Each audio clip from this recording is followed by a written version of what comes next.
going on, guys? Welcome back to the channel. This is your boy Juso Creator, back with another video. In today's video, I want to talk to y'all a little bit about the XMOTOS. I had a lot of people in my comments asking about this plug right here, and a lot of people want to know what that plug is for.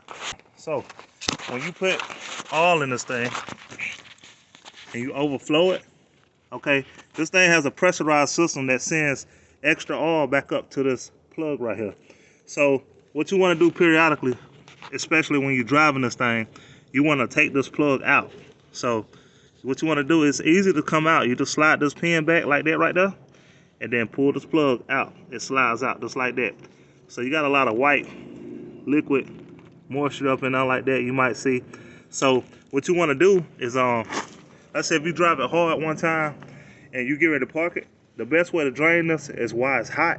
So you want to drive it around for a while and you know, go ahead and do your daily driving, have fun, whatever you got to do. But at the end of the day, like, you know, especially if you just did an oil change on it, or if you got too much oil in your motor, this is what happens right here. So basically just like an overflow tube, you know what I'm saying? It won't damage your motor, but if you try to do this plug, if you try to pull it out like the next morning while it's cold, it will come out like a watery substance, which will make you think you got water in your oil. But what it is, it's the substance broke down in the clutch oil. So what you need to do is get that thing hot, get it warmed up, and that'll solve that problem. But after you drain this tube, you shouldn't have to worry about it no more. You know, this tube, like I say, only for when you putting too much oil in it. When you got too much oil in it, this right here allow the oil to come up into this reserve tube, so you don't blow your piston or mess your valves up by having too much oil inside of this thing. So, you know, that's a good feature about the XMOTOS, that they actually take time out to do little stuff like this and put little extra measures on them so you don't blow the engine. So I think that's pretty good that they did put that on there. But you don't have to worry about the excess white stuff that you got left in the tube. If you got some around your tube area, you don't have to worry about that, because like I said, it ain't gonna hurt nothing.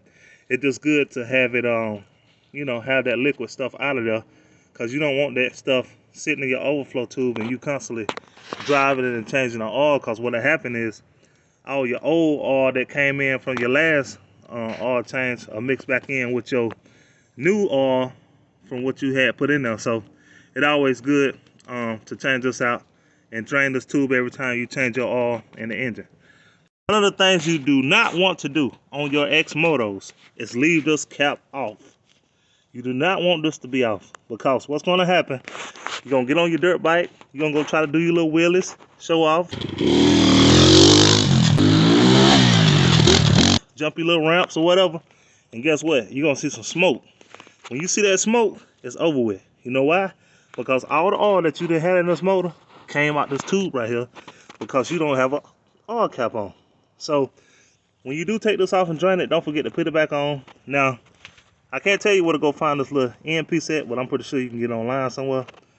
And you can get these little clips at AutoZone somewhere. I don't get paid for sponsors and nothing like that. I'm just shooting numbers on places to go. But also want to let you know about this part. Now, if you don't have this top on here, if you don't have a tube on here, you're going to be in trouble.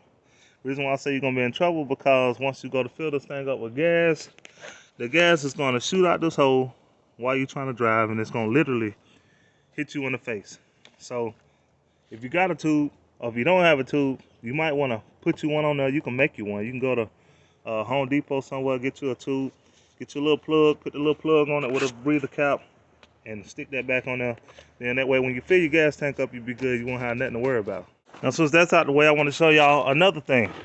I know a lot of y'all probably catch a lot of trouble trying to crank this thing up in the morning, but it's a few steps I want to show y'all how to do to crank this thing up. Now, I haven't cranked this up none today. Matter of fact, as I speak of doing this video right now, I just pulled it out the garage and just started showing y'all stuff on it. So we're gonna try to crank it up. So this is gonna be my first time cranking it up, so y'all can see how it do when you first crank it up. Now, one of the things you want to do though before you do crank this thing up is you want to make sure your carburetor is on. You want to make sure that line is on. Now, a lot of people ask me which way is the carburetor. Is it do it up for full throttle or down? So down is for your full throttle. Right now it's in a down position. So when you go to crank this thing, you got another level that click it up. That's click 2, and then that's click 3. Click 3 is full choke. The only way you're gonna get this thing to run in the morning is full choke. I'm gonna tell you that right now. If you think you're gonna crank this thing up without it being on choke, good luck, cause you're gonna burn your start out, and then trying to kickstart this thing, you're gonna catch a cramp in your leg. So this is the easiest way to do it. Keep it on full choke. Then once you got it on full choke, you're gonna come back up to the handlebars. I like to give it a few turns, you know, maybe like 6 or 7 turns. Then I turn the key on. For some odd reason, I like to give it throttle before I turn the key on. I don't know why, but however your preference is, you do what you got to do. Okay, so now we got it on full throttle. I done gave it a few spins. Now we're going to attempt to crank it. Like I said, this thing is real cold, so it's not just going to crank up just like that. But it will crank up like on the second try, if not the first try. But we finna try it. Okay, so you see that's a good start of trying to run. So you know we got it on full choke. So if it do that and cut off, what you want to do, give it about 5 or 6 more turns, and then hit the button again. And then she crank right up. Now if you don't do what I told you to do, you're going to catch hell trying to get it started. So now we got it running. You got the cold start going. You know, this is the cold start, whatever. XMOTOS, they already know. Where my XMOTOS people at? Go ahead and drop your name in the comments. But that's the cold start right there. Y'all know we got women ride these things too. I noticed I see a lot of women on my on the female views. So I didn't realize we had so many women that like to ride XMOTOS. Congrats to y'all. But that's the cold start right there. That's what you sound like on cold start. Now if you get this thing throttled while it's on cold start, it will bog down and cut off on you. That's because it's cold, of course. So, you know. So what I do, I let this thing idle like that for a second. You know, it's been about, what, a minute now. So once you got it on full throttle, this is what you want to do. And y'all, I'm gonna tell you something. This is the best way to get the best performance out of your dirt bike is to do the way I'm showing you, as far as with the choke way. That way to get your gas line flowing good. So now that we're on full choke, we're gonna take it back down to half choke. And if it try to cut off on half choke, then you want to take it back up to full choke. So you're gonna be kind of like priming the line. You notice it sound a lot better once I put it on half choke. So right now it's running half choke. And you notice it's trying to cut off. So you want to flip it back up till it get on full choke again, because that means it's not fully primed. You'll know when it's fully primed because you'll take it back down on half choke again, which will be in the center, and then it will idle at a constant idle, you know what I'm saying? It'll idle at a constant RPM on what I'm trying to say. And then once you come from that middle choke, because you'll notice it trying to sound like it's trying to cut off once you get back to the middle choke, which is the half choke, then you want to drop it back down to a full throttle, which I put you back in full running mode. So I'm going back down the middle. You notice how his RPM going back up. If you can get this thing to get a steady, you want it to be a steady run on half choke. If you can get a steady run on half choke, then you know it's about ready for full throttle. So that means you'll put it all the way back down to take the choke off, so you'll be at a smooth idle.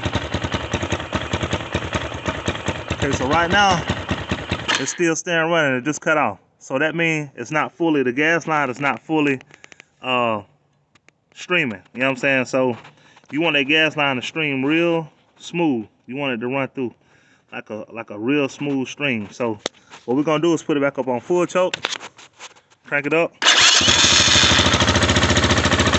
and we're just gonna leave it up on full choke. I'll say leave it up on full choke for about 3-4 minutes. You know what I'm saying? And then that'll cut down the time. Won't have to put it down on half choke and then back down to full. So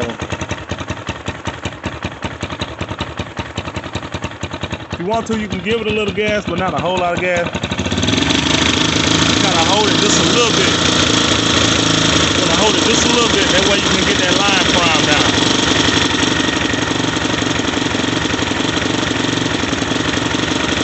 Hold it for a little while and then hold a little bit.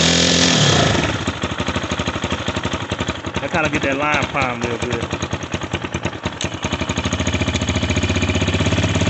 Then we'll bring that bad boy all the way back down to full run.